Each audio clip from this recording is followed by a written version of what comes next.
Tuesday, guys. Happy Tuesday, second week of January 2024. I hope you guys are doing good. I am doing fantastic. I went to the gym this morning. Today was actually, whoa, that was close, man. Okay. Today was actually a leg day. I went to the house gym to work out because it was cold. It still is cold in Texas today. But anyways, fortunately enough, I have a home gym. There's not much in there, but there's enough to get a workout in. So that's done. I've already prayed. I did my meditation. Yeah, man. So now we are on our way to work to do some great things. And yeah, man, I'm just fortunate to be here another day. So today I want to talk about the benefit of repetition when you want to change a faulty paradigm. And by paradigm, I mean any behaviors that you may have that you find is limiting your growth, right? Whether it's because you've been living in a certain way for so many years that now you're on autopilot, or if it's just something that you just don't like about how you move and you want to change it. So the way it works, right? And Bob Proctor actually talks about that. He's basically the figure of what paradigm shift and stuff like that. So basically, to sum it up, what he said was, if you want to change anything that you don't like, once you are aware of those things, right, and you want to change it for something that's more positive for you, you have to come up with a plan and then keep repeating that plan until you get the result that you want. Example, if you don't like that you're eating junk food every single day, right? And you've been doing this for so many years that now it's a no-brainer. When you finish work, you just go to whatever restaurant and you just buy takeout because it's like second nature now, right? And to be honest, COVID did not help with that. But anyways, so let's say you don't like that you're eating out too much. Well, the first thing you need to do is you need to be aware that that's something you want to change. And then number two, you need to come up with a plan to change, right?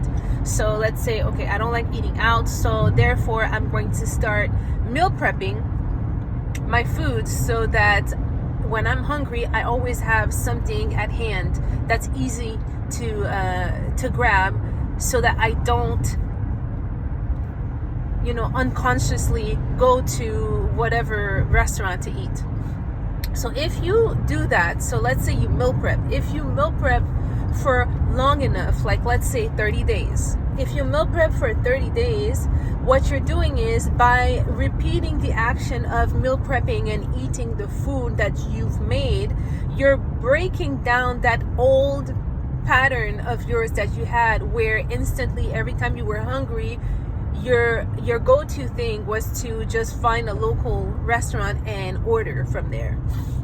So through repetition, what it does is that it conditions your mind to think differently. And once your mind thinks differently, that new mindset can be transferred onto your heart, which is your subconscious mind.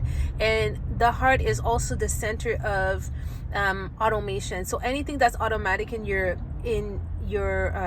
life is pretty much dictated, or it happens because of your subconscious mind. That's why, for example, right now I'm driving my car. The reason why I don't have to think when I drive and now it's automatic is because I've been driving for so many years that now my body knows how to drive me from my home to my work, right? So that's pretty much the the reasoning behind repetition. It's just that it conditions your mind to think differently, and then from there it sets a different response, like a different body response. So anyways, going back to the gym topic, this morning actually I was expecting the gym to be to be full of people, because even if it's a home gym, at least ever since the holidays hit, there would always be like 3 or 4 people already at the gym by the time I got there. But today that gym was empty, and I'm not really surprised, because to be honest, like, New Year's resolutions are good, but usually typically from what I've seen over the years, people will last like 2 weeks. 2 weeks is usually the time frame where, if you're not aware that your body wants to take over and bring you back to your comfort zone, people fall off the gym bandwagon usually after 2 weeks. Anyways, I guess that's what happened, because when I tell you it was empty, like no one other than myself. And this brings me to talk about the flesh, or your sinful self, as it is called in the Bible. So, taking the example again of the gym, right? The way that thing works is your flesh will let you believe that, you have New Year's resolutions, for example, right? Okay, you want to lose weight, you want to get back in shape, you want to be healthy again. Your body will tell you, yeah, go ahead, enjoy. And then, like I said, usually after 2 weeks, that thing will find a way to sneak back in and take control again. And this year, we don't want that. We want to be in control of our surroundings. We want to be in control of the life that we have. And that's very important. And like I said, I know what I say is repetitive, but like I said, there's a reason. Like, I really want us to focus on awareness this year. Like, if we want to achieve great things, we constantly have to be aware. And it's just like it's written in Ephesians, right? There is a constant battle between our sinful self, or as I call the flesh, and the spirit, right? There's a constant battle between flesh and spirit. And basically what the flesh is trying to do is, the flesh, in order to be in control, it's always trying to make us go to sleep. And what I mean by make us go to sleep, the body thrives when we are not aware. So basically we are working on auto mode. Like the example I was telling you about me going from home to work and work to home. I don't have to think about those things. Well, that's what the body wants. The body wants us as human beings to be on autopilot so that the body can do whatever it wants to do. But if we want to be successful in this life, we first have to be aware, number one, of what's going on, and we need to constantly be connected with God.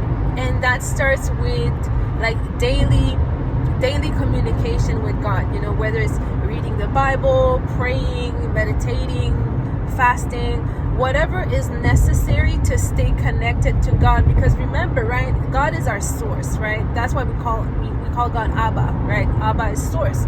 So if, let's say, you have lights in your home, or let's take a TV, right?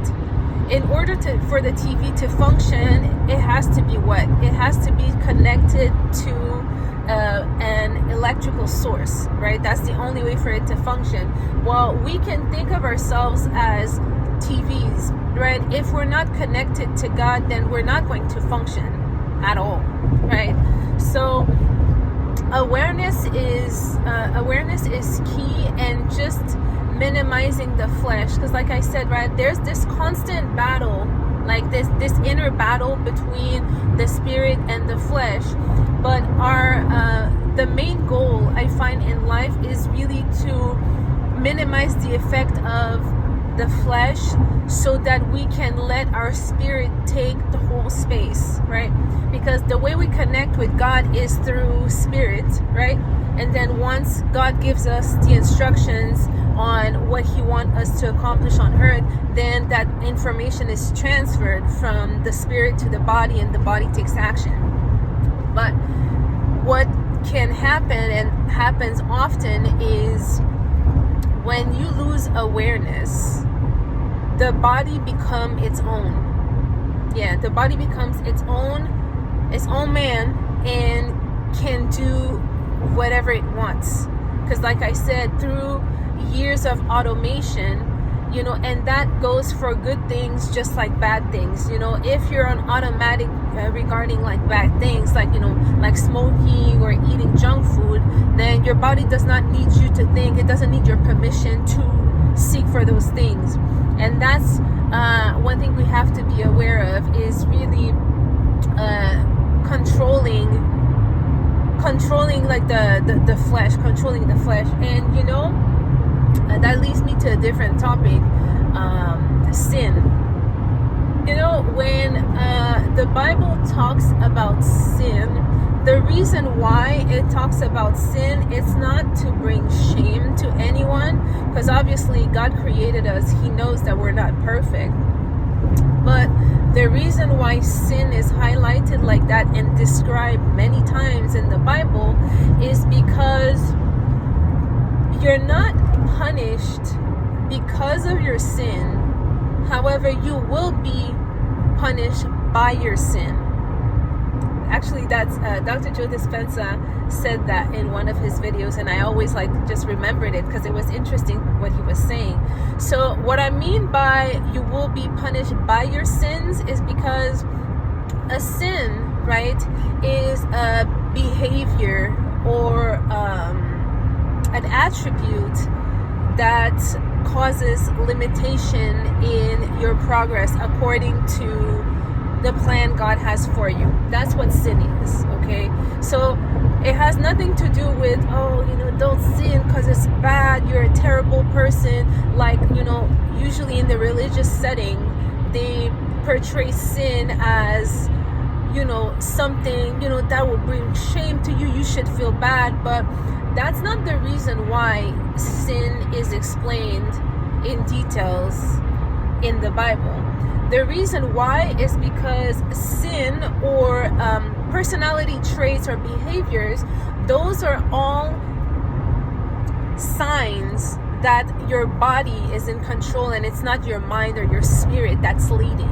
And like I said, right, that's very dangerous, because the reason why we're all here on earth, right, is to accomplish God's big plan, God's big idea, right? And the only way for us to know what that plan is to connect our spirit with God. Makes sense? However, if your body or your flesh is the one in control, so it's not your mind anymore, and if your flesh is in control, there is no guarantee that you will have success on this earth, right? Because like I said, the only guarantee to be successful in this life is if you align with God's purpose and you obey. You just do what he says, and then you'll get the outcome that he wrote in the Bible, right? Because God is holy. God does not lie. Like, he's not a man to be lying. He doesn't have to lie, right? So every single word that's written in the Bible are true. So if you just follow the rules and God tells you to do a certain thing, of course, it's always going to be positive, right? Because God's thoughts for us are for good and not evil. So if you just follow God's plan, that's the only way that you'll be successful in this life, right? And what I said before was we need to have continuous relationship or continuous connection with God in order to know what is it that we're supposed to do. But if your body is in control, what happens is your body just does whatever it wants. If it wants to go party when you're supposed to be like focusing, studying something, well, it'll go party until like 5 a.m. and then next thing you know, you're always like tired, and then time flies by and you accomplish nothing. And going back to sin, so sin in Hebrew, it means missing a goal. That's what it means. It just means you missed your goal. So if we go about sin from this perspective, which is missing a goal, you have to think, okay, what is my goal? It's going back to, again, right, being intentional this year, knowing your purpose, knowing your goal. So first of all, you need to figure out what your goal is. Once you know what your goal is according to God's plan, then you need to watch yourself. Right? You need to watch yourself, and like I said, all those sinful behaviors that are described in the Bible, like if you're always fighting with people, like quarreling, jealousy, anger, adulterous behaviors, like all of those situations are described not to shame someone but to warn you, so that if you see that all of a sudden you're starting to get jealous of your coworkers, you can catch yourself and say, okay, I see you, flesh, you're trying to take over. We're not doing that. So that's how I want everyone to view the concept of sin, from that perspective, that by definition, what in the Hebrew meaning, let me not say by definition, the Hebrew meaning means like missing a goal. That's what sin is. So once you know that, then just be aware and always check yourself, like, okay, am I feeling angry? Why am I feeling angry all of a sudden? All of those behaviors, or how your body reacts, they're all attempts from your body to take control again, and if you want to be a creator of your life, right, of your reality, you have to be aware, number one, and the spirit has to be in command. If your body is in command, you know why it's bad? Because it means that if your body is in command, that means that it's anything materialistic will affect you. That's what it means. So that means other people, your environment, your work, the weather, anything outside of you will trigger you. And basically, if you give a response to anything outside of yourself, you're being controlled by those things. So now, once you have that information, you have to decide, do you want to be a master of your own reality, of course with the help and the guidance of God, or do you want to be mastered by others? That's it. So you have to make a decision. So it's either you're mastered by others, but then be ready to always be the victim. This person did this to you, that person did that to you. But when you become a victim, that means you believe that you cannot change your outcome, and that's a terrible way to live, because nobody should give like this much power to another human being, right? So it's either you are the master of your own reality, again with the help of God, or someone else is your master, and then you have to choose. If I were you, I would choose to just be my own master, because there's a much more positive outcome when you do that versus giving all your power to another human being, right? So yeah, man. And like I said, right, the concept of sin is really just to check ourselves. Like, you have the list of sins, and then when you see that you're starting to, your body is starting to act weird, and then you're starting to fall in that sinful flesh category, just check yourself and fix it. Check yourself and fix it. It has nothing to do with feeling bad, feeling ashamed, just like it is portrayed in a religious settings. It's more so about, okay, here are the characteristics that your body is in control and your mind is not. So when you look at the little, the description under sinful flesh, just make sure that your body is not responding to those things, because like I said, we were created to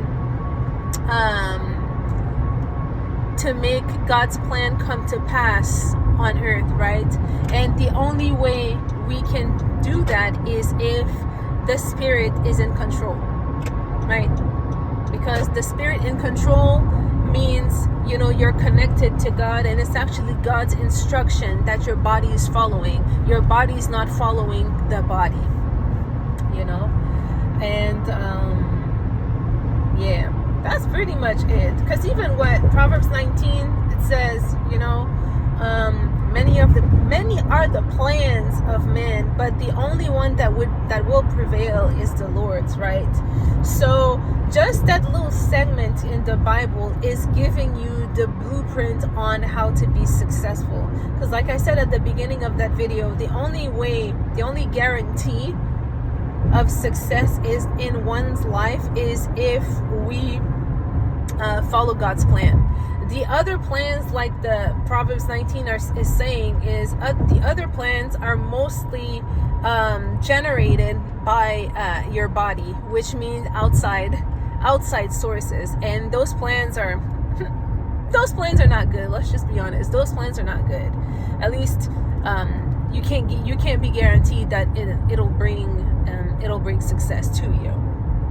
But yeah, man. So again, let's just stay aware of our situation, awareness of how our body reacts, how our body responds, so that if we see that it's starting to move funny, we catch it, number one, and we fix it, so that the Spirit is always the one leading the way. Yeah, that's a good summary. Yeah, that's a good summary. On that note, I am going to continue to drive all the way up to work. I have 1 hour left. But yeah, man, so let's just focus on the Word, man. The Word of God. Focus on the Word of God to get more information, be more connected to Him, so that we can minimize that flesh. I'm telling you, that thing is sneaky. Just like the example I gave about, people going to the gym. Usually after 2 weeks, you go back to that comfort zone. Why? It's because your mind, so your idea that you had of you being, healthy was replaced by your body saying, nah, bro, I'm good the way I am, and we're gonna stay like that. And that's something that we have to fight tooth and nail. We have to fight until we tame that flesh. Anyways, guys, stay blessed, have a good day, stay positive, and like I said, keep checking yourself even throughout the day. If you have a coworker who's getting on your nerves and is like triggering you, trust me, it's not the coworker's fault. What's happening is your body is trying to find or create any situation around you to get you triggered so that it can take over. But again, the moment that happens, just catch it and just say, you know what, flesh, you're not winning that one. I'm staying aware. My mind will dictate what you do. All right, guys, peace.